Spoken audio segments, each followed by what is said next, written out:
Hey there, chess fans. This is me, Kachium. I'm back again. So today I had prepared for you a short series of my lectures. I want to talk about firstly my recent tournaments, especially my recent tournaments, as well as some ideas on French defense handled by me and new stuff for you guys, some of my students. And first game I'd like to show you. This is one of my most recent games against Grandmaster Jesse Cry. We played at US Chess League. It was quite, crucial match against San Francisco Mechanics, and I represent my own team, Los Angeles Vibe. It's funny, we played with Jesse like in the past week, like 4 games already. We played a tournament in Reno. We drew the game, and then we had a playoff for the first place, and he beat me at playoff. And finally, I got my sweet revenge at the UHS League. And we had interesting ideas, so we had interesting games. Jesse, one of those grandmasters who always plays French defense. And in fact, at some point of our meetings, he pretty much pushed me to give it up because I couldn't get any advantage against him, and I started to play something else. In fact, if you guys following my own lectures, you could find the game against Jesse Cry when I beat him by playing Reti opening because I couldn't play e4 back then against him. So anyway, now I got prepared. Now I got studied those positions, and I kind of feel more confidence to play back again against Jesse, one of the best French players, his own opening. So I played Knight c3.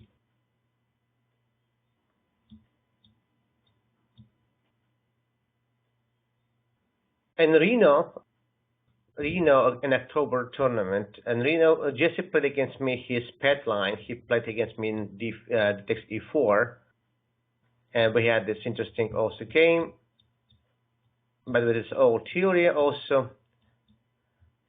And he kind of surprised me with his move order.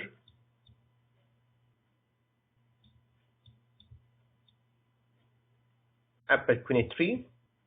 Which might be not the best experience, not the best move. In fact, I played this move, and Jesse actually prepared new ideas to me by capturing this guy on e5 with bishop on e5. And following by queen e7, he equalized the game, and in a few moves, we actually agreed for draw. But that was a different story because it was the 5th round of the tournament. We both being tired, and draw was basically okay to both of us.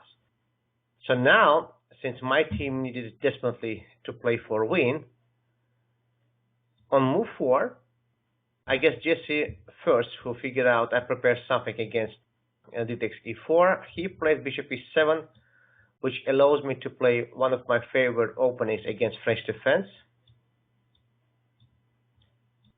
It's called Alekhine-Chater attack. It's quite dangerous for black if black will go and take on g5. In fact, I believe that should be considered as a primary direct line for black to play for. Just to show you some short stuff, in this case, white could consider to play either knight h3 with general idea to jump eventually on f4 and maybe trying to reach h5 square for my knight.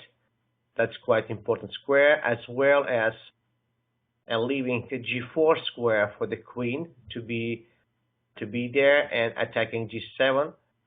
That's one way to go. And second way to go, it's actually a really smart move, queen d3, which I like it kind of more. With naturally trying to play knight f3, still kick the queen, and then still having castle queen side. I mean, in both cases, I can tell white has a great compensation for the pawn, and they have a great view to attack the king side. Because again, guys, we don't play material, we always play squares, and since white is so much ahead in development, compensation should be more than enough for them to have here.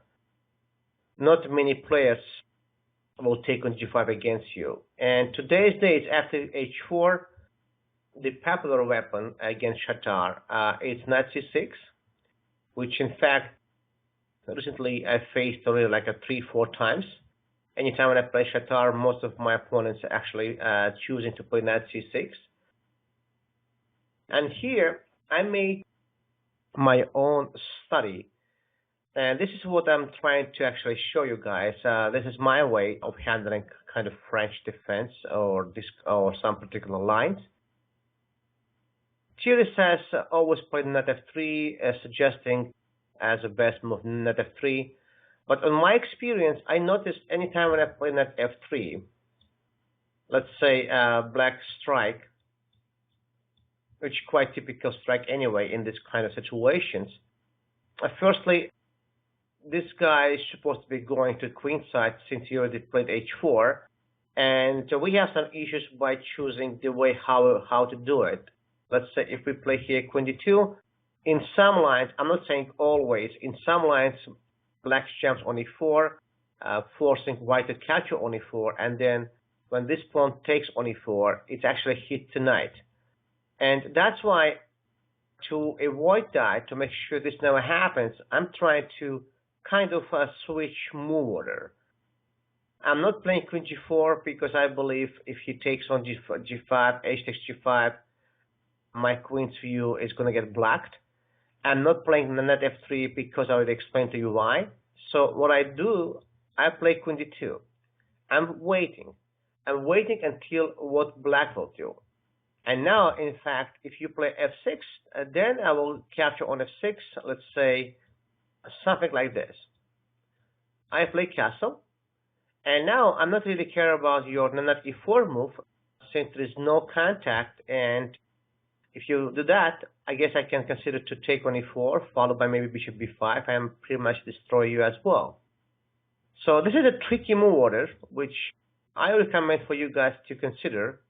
Not too many games you can see online, and maybe you will find some of my games there.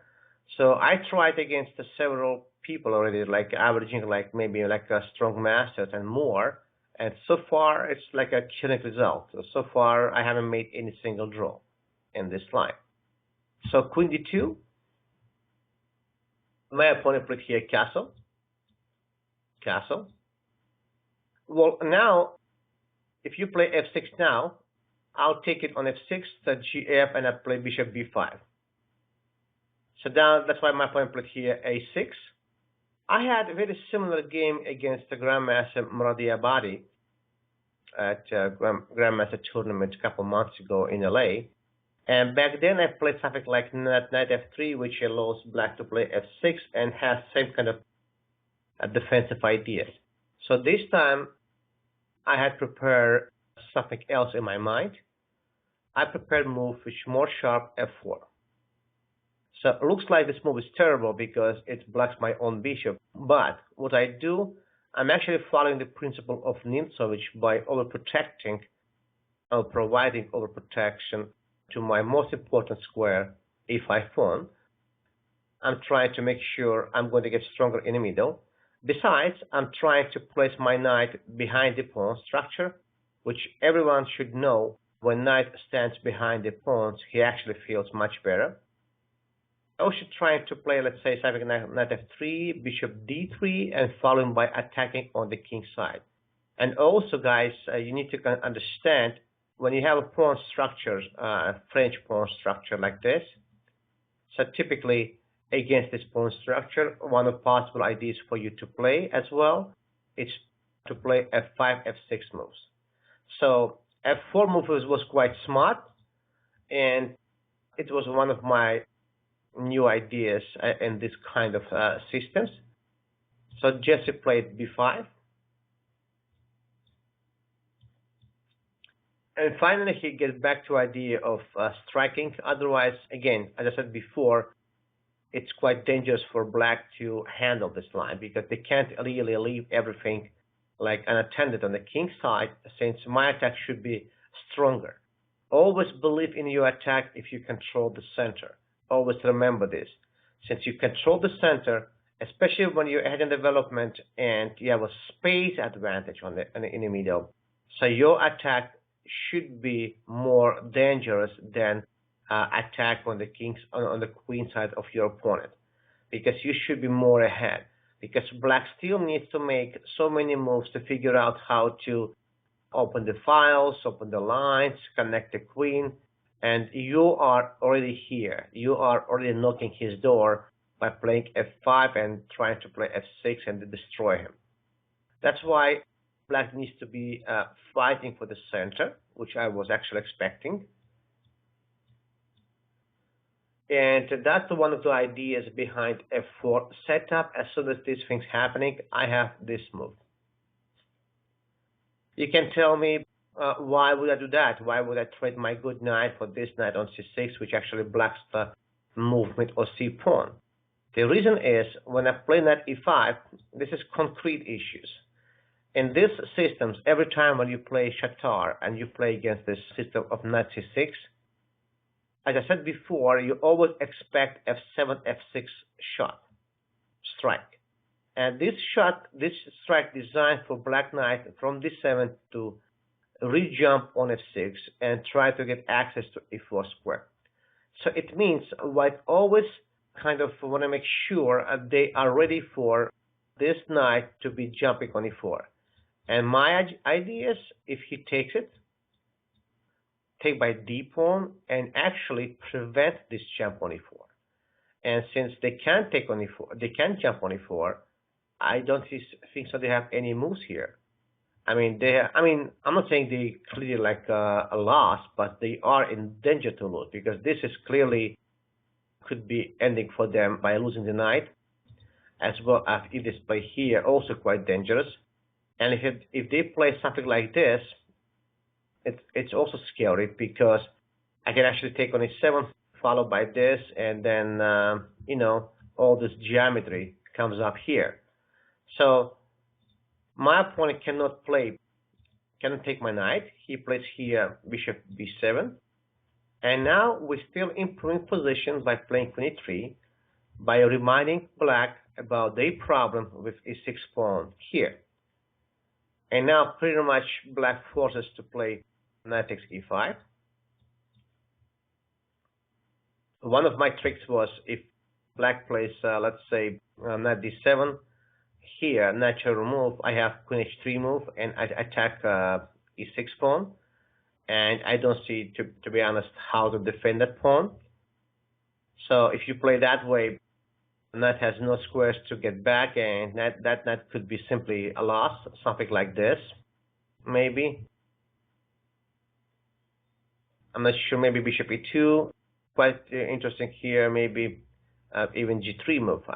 I have to be careful with that, but I'm sure this is also could be okay. g3, d4, rook takes d4. So it's kind of a funny position right there as well. All right. So all this stuff, or even simplest way this way. Yeah, I think that's the simplest way. Knight e2, make sure there is no fork, right? Defend this pawn, and basically preparing g4 and winning the game on spot. I think that's what I was actually planning to play, if I'm not mistaken, in the game. And after de, my opponent probably chose the best move anyway, maybe the only move actually, knight e8, at least preparing against queen h3 to defend the pawn by playing queen d7. But now the problem is, I'm jumping here, and now I have a really like positional threat by playing knight c5, and shutting down all possible counterplay from black side on the queen side. So after knight e4, I kind of felt it, but I knew my opponent would try to do something crazy already, because positionally they are lost, I would say. And my opponent played here c5 by trying to get some counterplay, some activity. So I took it.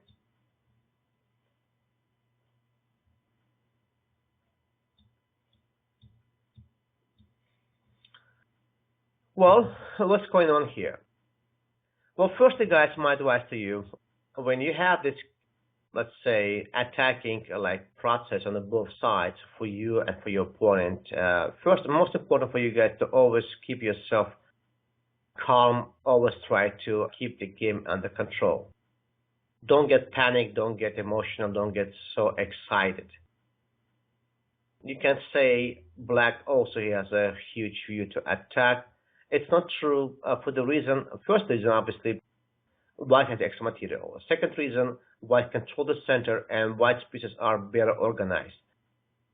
Black cannot have attack by having this disconnection, this donkey on e8, this bishop on b7, quite strange, who doesn't do anything. And all pieces from black side, they quite separated. So which clearly means black's attack cannot be succeeding here. I mean, there is no way. If black attack will succeed here, it means something wrong with this game in general.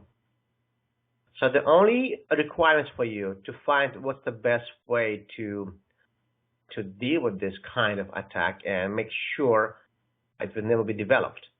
So after some thoughts, after some thinking, I came up with these funny ideas of improving my h1 rook, rook h3. My idea was, in fact, to control the whole first rank. He can't take my pawn because after rook h3, his queen is going to get trapped. And also rook h3 supports possible move rook g3 with idea to attacking, let's say, g7 or g file. And also, just in general, I hate that when I have this kind of, possible diagonal confrontation between his bishop and my rook. So from any point of view, it's smart for you guys to play rook h3 in this kind of cases. Queen e7.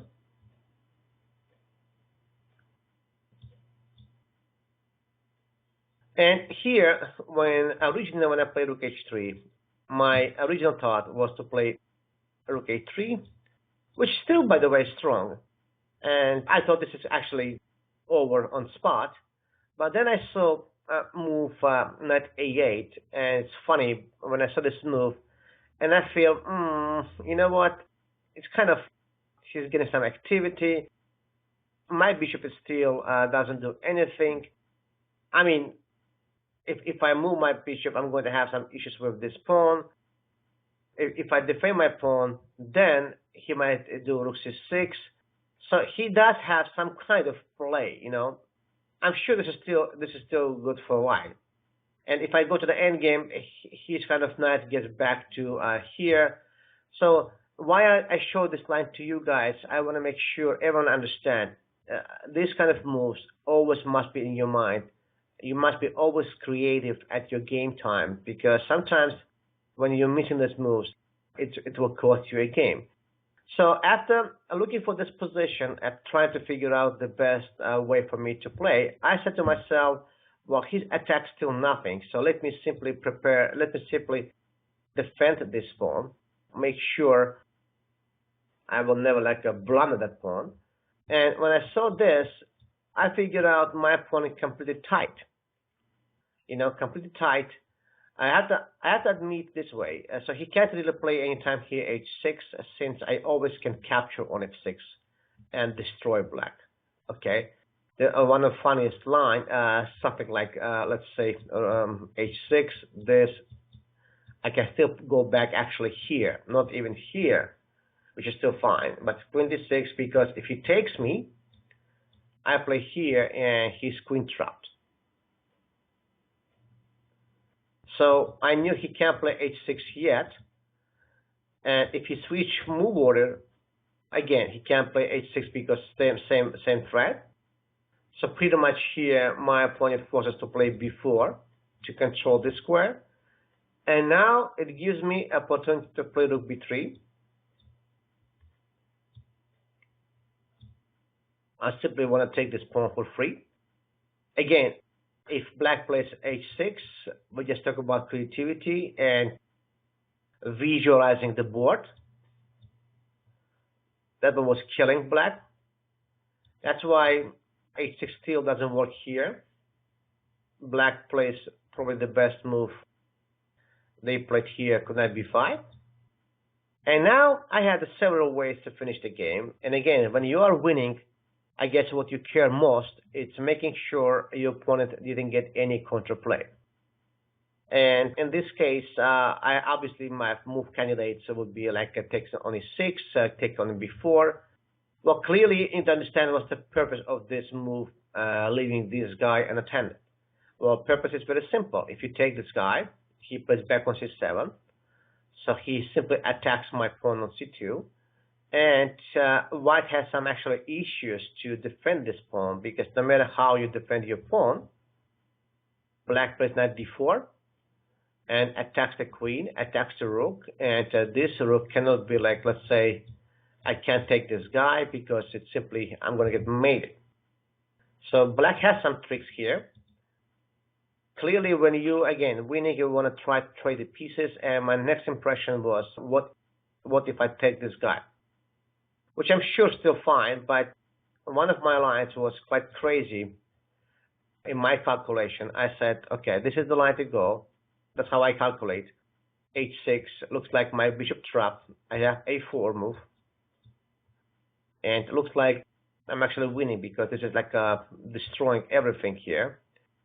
But black has funny move this, which at the first place I thought I'm going to drop this line because I have nothing. Then I saw interesting move rook b7.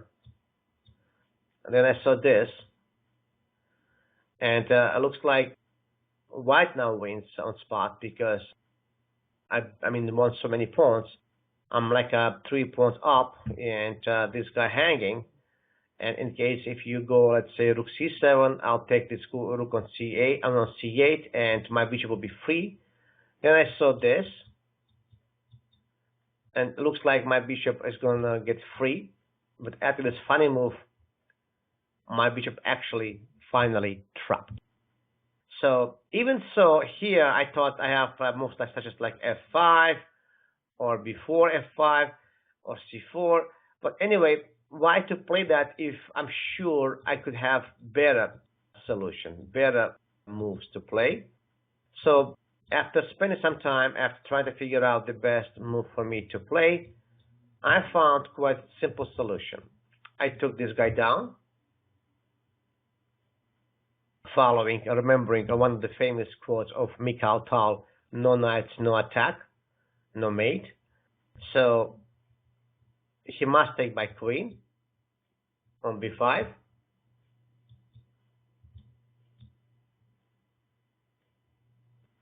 And finally, yeah, I have to say, all these jumps doesn't work because I'm simply playing rook c1, and black has so many issues with defending all those subjects. So this queen has to retrieve back on e8. And now, time for me to free my bishop and also destroy the whole thing in the middle. Because if he takes it here, I'm playing e6 and that's over. So my opponent finds the only move.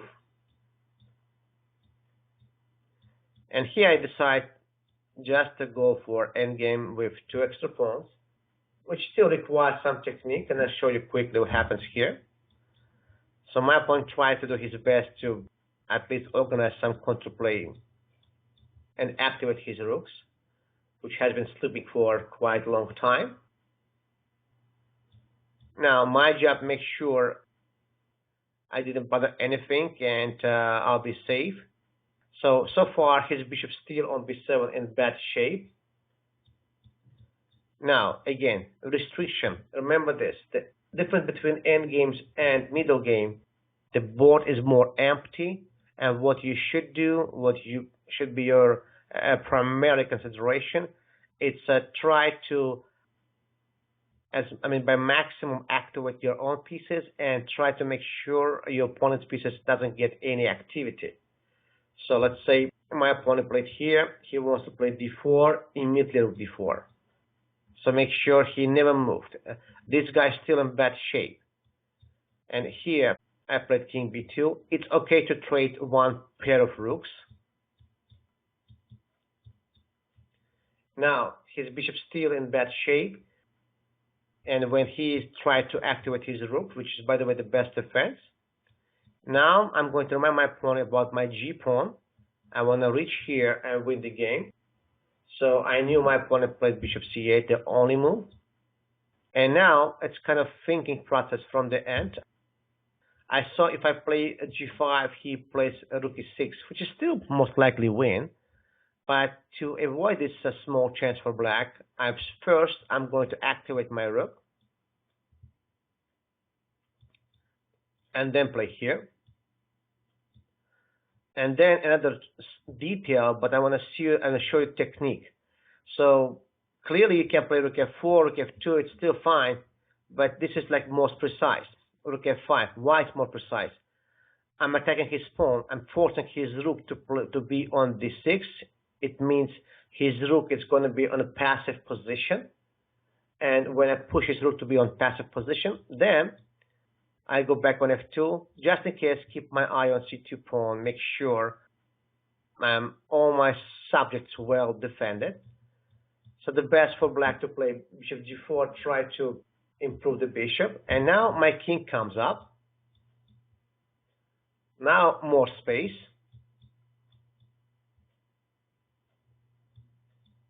And now my rook is going to get more space from other side, rook h2.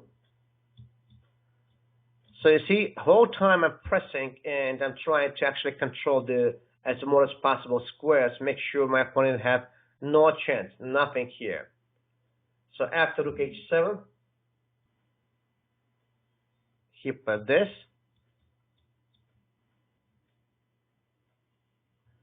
And now just a chilling move, c3. Again, there is no contact anymore. And this endgame is clearly lost because after gh, my pass is way too far. So he put the best defense. But now too much space giving away.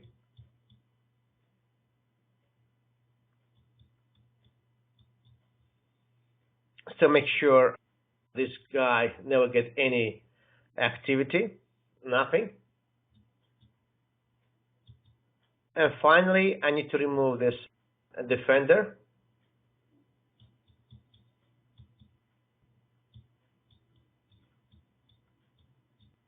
The best try, a4. Otherwise, I play king b5 and pick up pawn number 3. But here, it's just easy to calculate, guys, because the bishop will never catch your pawns. I mean, obviously everything is winning here. You can be here. I chose to play king d6 simply by playing c6 move eventually. c4, c5, c6, and win the game. And my opponent had resigned here.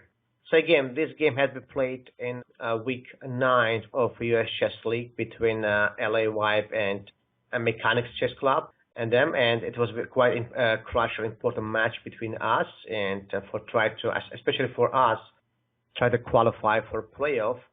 And we won this match. I won this game. I was very pleased. And again, this is quite new ideas for you guys to handle French defense. So I hope you like it, and I will show you some of my other stuff and stuff of my students, how we handle French defense. Maybe you guys will follow our steps and will play the same way. Well, thank you for your time, and I'll talk to you soon.